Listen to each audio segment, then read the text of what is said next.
আমাদের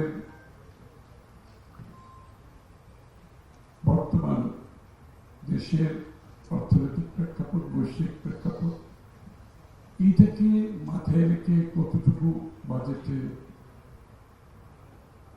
চিন্তা করা হয়েছে, বিজনেস অ্যাজ ইউজুয়াল দিকে আমাদের সবসময় বাজেটে কন্ট্রিবিউশন হয়, এই প্রশ্নগুলো আসলে আমাদের আনসার করা দরকার। ইকোনমিক মডেল, আমরা কি ইকোনমিক মডেল ফলো করব? আমরা তো দেখেছি যদি পুরনো সেই ইকোনমিক মডেলের উপরে কন্টিনিউশনে বাজেট কন্টিনিউ করব, তাহলে তো সেটা আমাদের যে পরিবর্তনের যে আমাদের আকাঙ্ক্ষা জনগণের, সেটা তো হচ্ছে যে ভুল তথ্যের উপর যদি আমাদের এই বাজেট প্রণীত হয়, পলিসি প্রণীত হয়, সেখানে আকাঙ্ক্ষার কোনো প্রতিফলন হচ্ছে। তাহলে হচ্ছে আমি কিন্তু এখানে আপনারা অনেকগুলো কথা বলেছেন, আমি কিন্তু বর্তমান ইন্টারিম সরকারের উপর আমার কিন্তু অনেক প্রত্যাশা নাই, নাই এর জন্য কোনো কারণ। It is an interim government, সুতরাং ইন্টারিম গভর্নমেন্টের কিছু লিমিটেশন আছে এবং এরা কোন ম্যান্ডেট নিয়ে দেশ পরিচালনা করছে, জনগণের ম্যানিফেস্টো নিয়ে কোন পার্টি এখন ক্ষমতায় নাই, তাদের কোন ডাইরেক্ট ওইভাবে এখন সরকার আছে, এখানে জনগণ আছে, যে মাঝখানে ব্রিজ যেটা থাকে রিপ্রেজেন্টেশনের মাধ্যমে, সেটা নাই কিন্তু। সুতরাং পাবলিক ফিডব্যাক, জনগণের নার্ভ ফিল করা, বিজনেস কমিউনিটির নার্ভ ফিল করা, এনজিওদের যে কথাগুলো আপনারা বলেছেন এগুলো ফিল করা, এগুলো তো একটা রিপ্রেজেন্টেটিভ ক্যারেক্টারের বিষয় আছে এখানে, সেটা আজকে কিন্তু আসছে আমাদের। এই জন্য আমি এক্সপেকটেশন বেশি নাই, এই জন্য বলছি যে আমার মনে হয় এই সরকারের উপর আমাদের এক্সপেকটেশনটা একটু ভিন্ন। এটা হচ্ছে একটা কম্পারেটিভ ট্রানজিশন, আমি I call it stop gate measure also. This is a stop gate measure. একটা বিরাট দেশে একটা আপরাইজিং এর মাধ্যমে একটা স্বৈরাচার পতন হয়েছে, পালিয়ে গেছে, তারপরে মিন টাইম বাংলাদেশকে ডেমোক্রেটিক ট্রানজিশনে নিয়ে যাওয়ার জন্য যে পদক্ষেপগুলো, that should be the priority of this government. যে আমরা ডেমোক্রেটিক অর্ডারে ফিরে যাওয়ার জন্য যে কাজগুলো করা দরকার, ওইটা হচ্ছে এই সরকারের প্রধান দায়িত্ব। সুতরাং সেইখানে আমরা কতটুকু এগোচ্ছি, কারণ আনসার্টেনিটির মাধ্যমে কোন অর্থনীতি এগোতে পারে। আনসার্টেনিটির মাধ্যমে যেখানে স্থিতিশীলতা থাকবে না এবং জনগণ যে বিজনেস ডিসিশন হোক, ইন্ডিভিজুয়াল ডিসিশন হোক, বাইরের যারা আছে আমাদের পার্টনার যারা, তাদের ডিসিশন হোক, সবগুলো কিন্তু ডিপেন্ড করছে তাদের একটা আগামী দিনের সার্টেনিটি কোথায় যাচ্ছে, বাংলাদেশ কোথায় যাচ্ছে, নোবডি নোস। এই মুহূর্তে কেউ যাচ্ছে না আমরা কোথায় যাচ্ছে, বাংলাদেশে আগামী দিনে এই সবকে কতদিন থাকবে, নির্বাচন কবে হবে, আগামী দিনে নির্বাচনের পরে বাংলাদেশ কোথায় যাবে, এই বিষয়গুলো তো সকলের মিলে কাজ করছে। এইখানে কিন্তু আমরা কোনো সার্টেনিটি দেখতে পাচ্ছি না, এবং এটা একটা ইনভেস্টমেন্ট ফোরাম হল। I was also part of it. আমরা মনে করি বাংলাদেশের ইনভেস্টমেন্ট কোনো সরকারের দায়িত্ব, আমাদের সকলের দায়িত্ব। এই দেশটাতে ইনভেস্টমেন্ট ছাড়া আমাকে যখন জিজ্ঞেস করা প্রায়োরিটিস, আমাদের 1 নম্বর ইনভেস্টমেন্ট, 2 নম্বর ইনভেস্টমেন্ট, 3 নম্বর investment. Without investment Bangladesh grow করতে পারবে, কোনো দেশ গ্রো করতে পারবে। আপনি টাকা ছাপিয়ে কিছু করতে পারবেন, বড় করে কিছু করতে পারবেন, but the fundamental of development সেটা হচ্ছে থ্রু ইনভেস্টমেন্ট, মানে মোস্টলি প্রাইভেট সেক্টর ইনভেস্টমেন্ট। যেখান থেকে এমপ্লয়মেন্টের কথা আপনারা অনেকে বলেছেন, যে এমপ্লয়মেন্ট ক্রিয়েট করতে হলে আপনাকে প্রথমত প্রাইভেট সেক্টর ইনভেস্টমেন্টের গ্রোথ থাকতে হবে, সেটা দেশি হোক বিদেশি হোক। এবং সেই জায়গাটা যদি যে কনফিডেন্সের দরকার, যে রোডম্যাপের যে দরকার, যে ভবিষ্যতের প্ল্যানিং এর জন্য যেটা দরকার, সেটা be short term, mid term, long term, এটা তো কেউ করতে পারছে না। সবাই অপেক্ষা করছে যে আমার কোথায় যাবো, আমাদের পরবর্তী কি হবে। কোয়াইট অনেস্টলি যে দেবকে একটা কথা বলেছি, এরকম একটা সিনারিওতে তারা কিন্তু এখানে দেশ পরিচালনার মূল দায়িত্ব পালন করছে। আমরা তো দেখতে পাচ্ছি আবার bureaucracy is in charge basically. কারণ এইরকম একটা সিচুয়েশনে ব্যুরোক্রেসি ইন চার্জ থাকবে এটাই স্বাভাবিক। না ইলেকটেড গভর্নমেন্ট আছে, না কোনো রোডমেপ আছে যেটা মানুষ সিদ্ধান্ত দিতে পারবে। সেই জায়গাতে তো ব্যুরোক্রেসি যারা আছে, যারা পার্মানেন্ট, তাদেরই শক্তিশালী ভূমিকা থাকা খুবই স্বাভাবিক। এই যে আপনি বলছেন জিডিপি প্রবৃদ্ধি নিয়ে যে প্রশ্নটা উঠেছে, এটা কোনো সলিউশন হবে না। কেন হবে না জানেন? যারা যেই জিডিপির সাথে দায়িত্ব ছিল তারা কিন্তু এখনো সরকারে বসে আছে। আমি নাম বলতে চাই না, যারা এই ধরনের জিডিপিকে সাথে কাজ করে আসছে, তারা তো সরকারের পার্ট একটা। আপনি কতগুলো কসমেটিক পরিবর্তন করেছেন, উপরে এখানে একটি পরিবর্তন, ওখানে একটা পরিবর্তন, পুরো ধরনের যারা পরিবর্তন আনবে, যে একটা মেজর ট্রান্সফরমেশনাল চেঞ্জের মাধ্যমে আমরা তো সেই চেঞ্জ করতে পারি। আবার আমি ভবিষ্যতে রোড ম্যাপও দিতে পারছি যে ঠিক আছে, ইন্টেরিয়র গভর্নমেন্টের দায়িত্ব হচ্ছে একটা নির্বাচন করে সুস্থ গ্রহণযোগ্য নির্বাচনের মাধ্যমে আগামী দিনে রোড ম্যাপের মাধ্যমে একটা ডেমোক্রেটিক অর্ডারে যাবে। তখন থেকে আমাদের আবার পরিকল্পনা শুরু হবে, ব্যবসায়ীরা সিদ্ধান্ত নেবে, ইনভেস্টাররা সিদ্ধান্ত নেবে, বিভিন্ন আমাদের পার্টনাররা সিদ্ধান্ত নেবে। তো সবাই তো একটা ইনফ্লাক্স, বেসিক্যালি তো কেউ কিছু করতে পারছে না। আপনি দেখেন ইনস্টেড আমরা যেটা দেখতে পাচ্ছি, এখানে এনবিআর একটা বিশাল সিদ্ধান্ত নেওয়া হচ্ছে।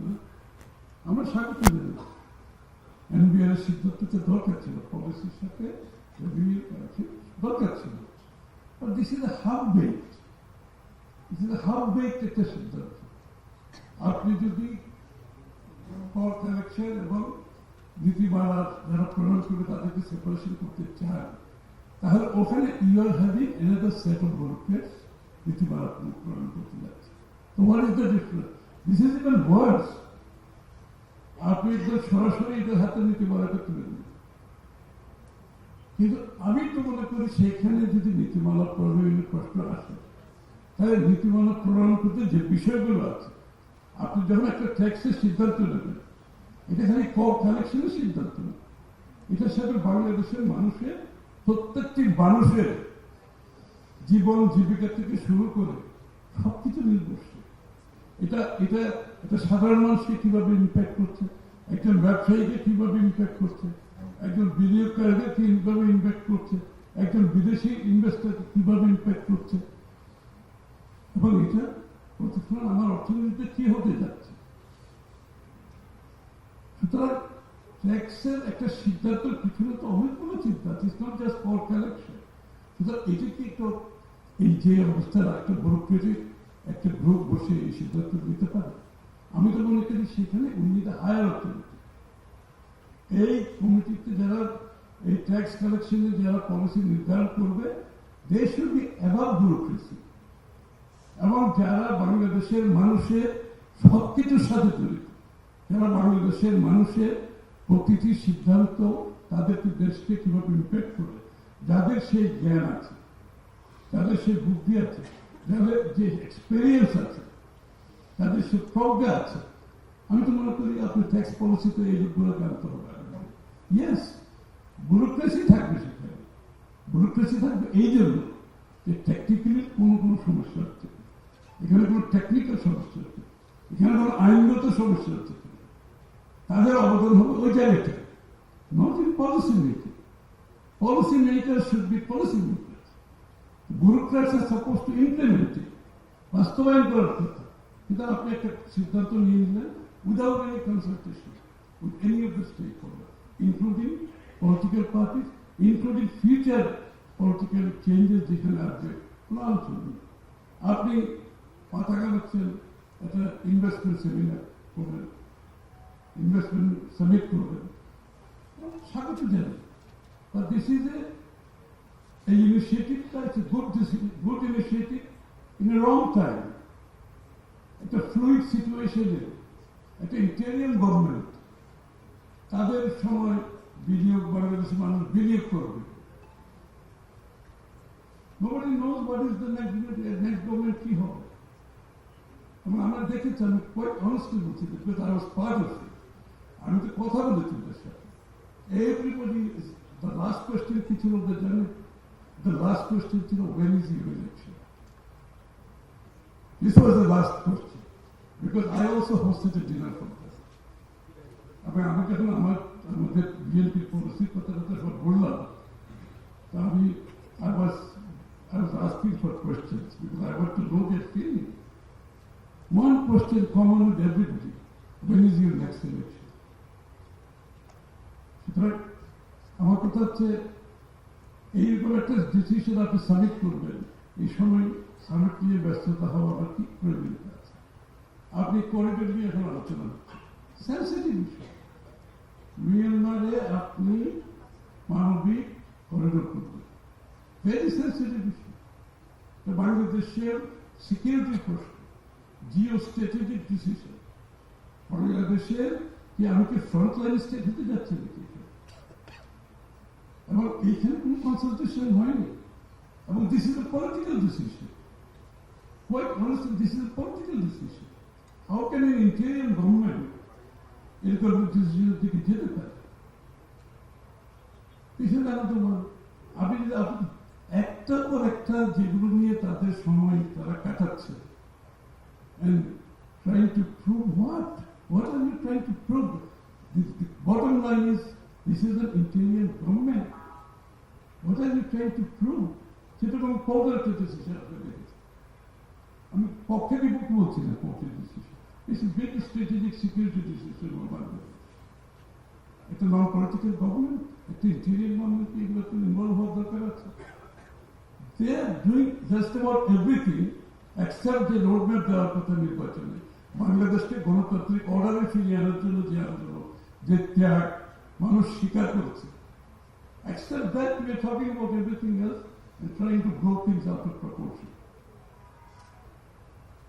অথচ বাংলাদেশের মানুষ তার মালিকানা ফিরে পাওয়ার জন্য জীবন দিয়েছে, ত্যাগ স্বীকার করেছে। এবং তার ডেমোক্রেটিক অর্ডারের জন্য আমরা মানুষ 14-15 বছর ধরে যুদ্ধ করেছি। সেই আলোচনা ব্যতিরিক্ত আমরা এই সিগন্যালের মাধ্যমে আপনি কি প্রমাণ করতে চাচ্ছেন? It is not going down very well. যারা বাংলাদেশের দেশের বিনিয়োগকারী আছে, আমি জানি, I will touch with all the business communities. তারা কোনো সিদ্ধান্ত নিচ্ছে না, বিদেশি বিনিয়োগকারীরা সিদ্ধান্ত নিচ্ছে না। All other stakeholders, everybody, সবাই কিন্তু স্থগিত, সবাই অপেক্ষা করছে। সো আমাদের সেই জায়গাতেই মনোনিবেশ করতে হবে। আমরা সবাই মিলে কিন্তু সরকারকে সমর্থন দিয়েছি, এখনো দিচ্ছি, সামনে দিয়ে যাব। Transition to a peaceful transfer of power, Democratic order, সেটা আমাদেরকে করতে হবে। এবং এই যে সংস্কারের অনেকগুলো কথা বলা হচ্ছে, প্রত্যেকটি পলিটিক্যাল পার্টি কিন্তু তাদের সংস্কার প্রস্তাব জমা দিয়েছে। What is this big deal about সংস্কার? প্রত্যেকটি পলিটিক্যাল পার্টি তাদের সংস্কার প্রস্তাব জমা দিয়েছে। আমরা সবাই কোপারেট করতেছি এখানে, কিন্তু ঐক্যমত কোথায় হয়েছে আমরা জানি না। প্রত্যেকদিন জিজ্ঞেস করছি, ভাই সবাই তো আমরা জমা দিয়েছি, আপনারা বলছেন ঐক্যমত হলে ওগুলো আপনি করবো, বাকিগুলো ডেমোক্রেটিক প্রসেসের মাধ্যমে আগামী দিনে জনগণের সিদ্ধান্ত হবে। তো কেন জানতে পারছেন ঐক্যমত কোথায় হয়েছে? কেন বলা হচ্ছে? এটা তো যে কোনো একটা এফিসিয়েন্ট গ্রুপকে বললে আপনাকে একদিনের মধ্যে আপনাকে কোথায় কোথায় ঐক্যমত হয়েছে সামনে নিয়ে আসবে। ইনএফিসিয়েন্ট হলে 1 সপ্তাহ লাগবে, টোটালি ইনএফিসিয়েন্ট হলে 1 মাস লাগবে। What is the problem? ঐক্যমত হয়েছে কোথায় বলতে শুনে নাকি? এটা বললে কি সব শেষ হয়ে যাবে? সামথিং ইজ গোয়িং রং। কেন বলতে পারতেছে না? আমরা তো জানি কোথায় কোথায় ঐক্যমত হয়েছে, না বললেও আমরা জানি। আর যেখানে ঐক্যমত হবে না, nobody has business to impose on the nation. Nobody.